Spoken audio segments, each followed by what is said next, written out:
আসসালামু আলাইকুম রহমতুল্লাহ। মাগুরার সেই শিশুটির সর্বশেষ অবস্থা আপনারা অবগত আছেন। মাগুরায় ৮ বছরের একটি শিশু ধর্ষণের শিকার হয়েছে। খুবই মর্মান্তিক একটি দৃশ্য সারা বাংলাদেশে জাগরণ সৃষ্টি করেছে। অনেকেই বলাবলি করতেছেন শিশুটি মারা গিয়েছেন, এরকমের নিউজও আমরা দেখতে পাচ্ছি। আসলে শিশুটির লাস্ট আপডেট কি, সর্বশেষ অবস্থা কি, সে কি সত্যি মারা গিয়েছে নাকি এখনও বেঁচে আছে?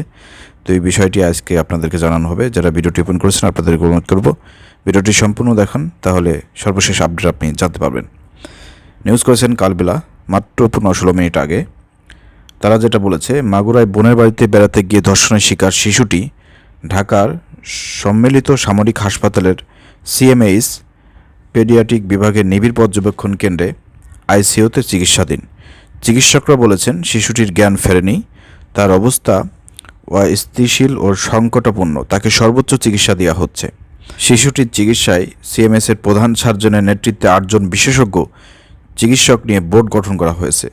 বোর্ডে রয়েছেন 16 বিশেষজ্ঞ, স্ত্রীরোগ ও প্রসূতিবিদ্যা বিশেষজ্ঞ, প্লাস্টিক সার্জন, শিশু নিউরোলজি বিশেষজ্ঞ, অ্যানেস্থেসিয়া বিশেষজ্ঞ, শিশু হৃদরোগ বিশেষজ্ঞ, শিশু সার্জন, ইউরোলজি বিশেষজ্ঞ এবং থোরাসিক সার্জন রয়েছেন।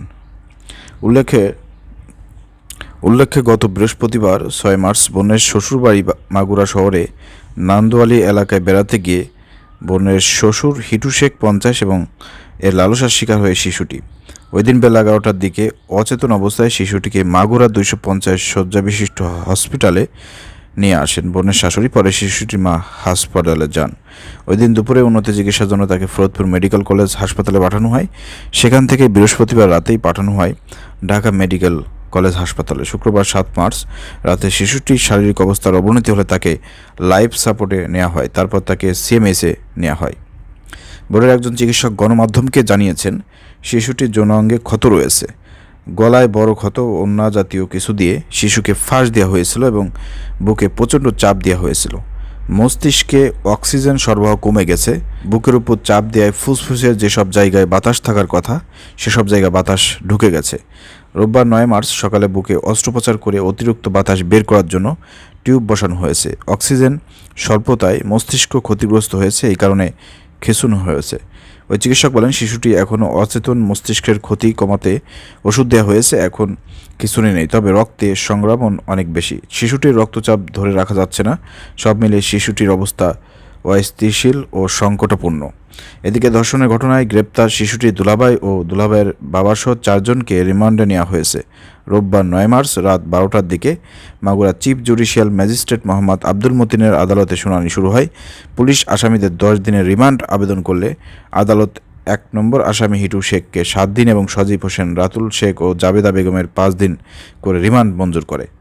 এছাড়া মাগুরায় ধর্ষণের শিকার শিশুটির ছবি, ভিডিও ও পরিচয় শনাক্তকরণ সব বিষয়াদি দৈনিক পত্রিকা, অনলাইন নিউজ পোর্টাল ও সামাজিক যোগাযোগ মাধ্যম থেকে 24 ঘন্টার মাধ্যমে অপসারণের নির্দেশ দিয়েছে পুলিশ। সাইবার ক্রাইম ইউনিট এবং বিটিআরসি বাস্তবায়ন করতে বলেছেন হাইকোর্ট।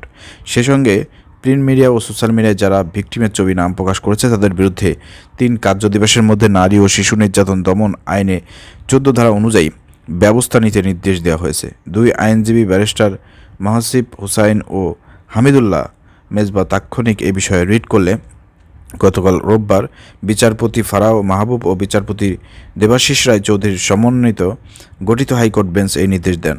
এই সময় আদালত বলেন, যারা ভিকটিমের নাম ও ছবি প্রকাশ করেছে তাদের আইডেন্টিফাই করে 3 কার্যদিবসের মধ্যে ব্যবস্থা নিতে হবে। জনগণকে বোঝাতে হবে ধর্ষণের শিকার কোনো ভিকটিমের নাম, ছবি সহ পরিচয় প্রকাশ আইনগত দণ্ডনীয় অপরাধ। নিজের জনপ্রিয়তার জন্য অনেকেই ভিকটিমের ছবি ও নাম সামাজিক যোগাযোগ মাধ্যমে দিচ্ছেন। এই বাজে জনপ্রিয়তার জন্য আইন ভঙ্গ করতে দেয়া যাবে না। কেউ নিজের স্বার্থের জন্য ছবি প্রকাশ করলে সেটা সহ্য করা হবে না।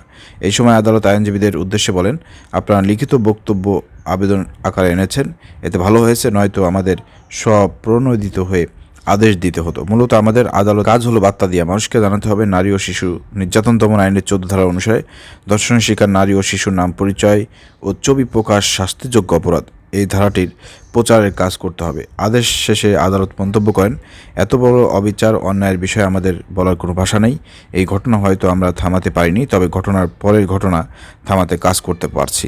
সবাই মিলে কিছু একটা করার চেষ্টা করেছি। রোববার আইন মন্ত্রণালয়ের সভাকক্ষে এক সংবাদ সম্মেলনে আইন বিচার ও সংসদ বিষয়ক উপদেষ্টা ডক্টর হাসিব নজরুল বলেন, 90 দিনের মধ্যে ধর্ষণের মামলার বিচার সম্পূর্ণ করতে হবে। 15 দিনের মধ্যে ধর্ষণ মামলা তদন্ত কাজ সম্পূর্ণ করতে হবে। তিনি আরও বলেন, নির্ধারিত সময়ের মধ্যে তদন্তকারী কর্মকর্তাকে এটি করতে হবে। বিচার 90 দিনের মধ্যে শেষ না হওয়ায় অজুহাতে কাউকে জামিন দেওয়া যাবে না। বর্তমানে আইন রয়েছে, 180 দিনের মধ্যে বিচার না হলে জামিন দেওয়া যেত। সংশোধিত আইন অনুযায়ী ধর্ষণ মামলার ক্ষেত্রে কোনো জামিন দেওয়া যাবে না। মাগুরায় শিশুটির সঙ্গে ঘটে যাওয়া ঘটনার তীব্র নিন্দা জানায় এবং এই ঘটনার দ্রুত বিচার নিশ্চিত করতে বদ্ধপরিকর। একই সময় স্বরাষ্ট্র উপদেষ্টা লেফটেন্যান্ট জেনারেল অবসরপ্রাপ্ত মোহাম্মদ জাহাঙ্গীর আলম চৌধুরী বলেন, বাংলাদেশে ধর্ষকদের কোনো স্থান হবে না। ধর্ষণের বিরুদ্ধে সরকারের অবস্থান জিরো টলারেন্স। তিনি বলেন, মাগুরার ঘটনায় অভিযুক্ত সবাইকে এরই মধ্যে গ্রেপ্তার করা হয়েছে। আইনি প্রক্রিয়ায় তাদের সর্বোচ্চ শাস্তি নিশ্চিত সরকার কাজ করেছে। একইভাবে যদি দেশের কোথাও নারীর প্রতি সহিংসতা বা ধর্ষণের ঘটনা ঘটে, তাদের আইনের আওতায় আনা হবে, তাদের সর্বোচ্চ শাস্তি নিশ্চিত করা হবে। স্বরাষ্ট্র উপদেষ্টা আরও বলেন, ধর্ষণসহ নারী ও শিশুর নির্যাতনের বিরুদ্ধে আমাদের অবস্থান অত্যন্ত স্পষ্ট। আমি আইনশৃঙ্খলা রক্ষাকারী বাহিনীকে ধর্ষণসহ সব ধরনের নারী ও শিশু নির্যাতনের বিরুদ্ধে কঠোর অবস্থান নিতে নির্দেশ দিয়েছে। এই পর্যন্ত নারীর প্রতি যত সহিংসতা হয়েছে সেগুলো তালিকা করে দ্রুত তদন্ত সম্পন্ন করে আদালতে প্রতিবেদন দাখিলের নির্দেশনা দিয়েছি। নারীরা নির্ভয়ে নির্বিঘ্নে ঘরের বাইরে দায়িত্ব পালন করবেন। এতে যারা বাধা দিতে আসবে, সহিংসতা করতে আসবে, তাদের আইনের আওতায় আনা হবে। এই ব্যাপারে বিন্দুমাত্র ছাড় দেওয়া হবে না। এই হচ্ছে লাস্ট আপডেট। অনেকেই দেখতেছে সোশ্যাল মিডিয়ায় আপনারা নিউজ করতেছেন এবং শেয়ার করতেছেন যে মাগুরার সেই শিশু আছিয়া মারা গিয়েছেন, যেটা একটা ভুল এবং মিথ্যা তথ্য, যেটা আমরা এই সংবাদ মাধ্যমের মধ্যে জানতে পারলাম যে নিবিড় পর্যবেক্ষণে আছিয়া সিএমএসে আছেন। এটা হচ্ছে লাস্ট আপডেট। ধন্যবাদ। আসসালামু আলাইকুম রহমতুল্লাহ।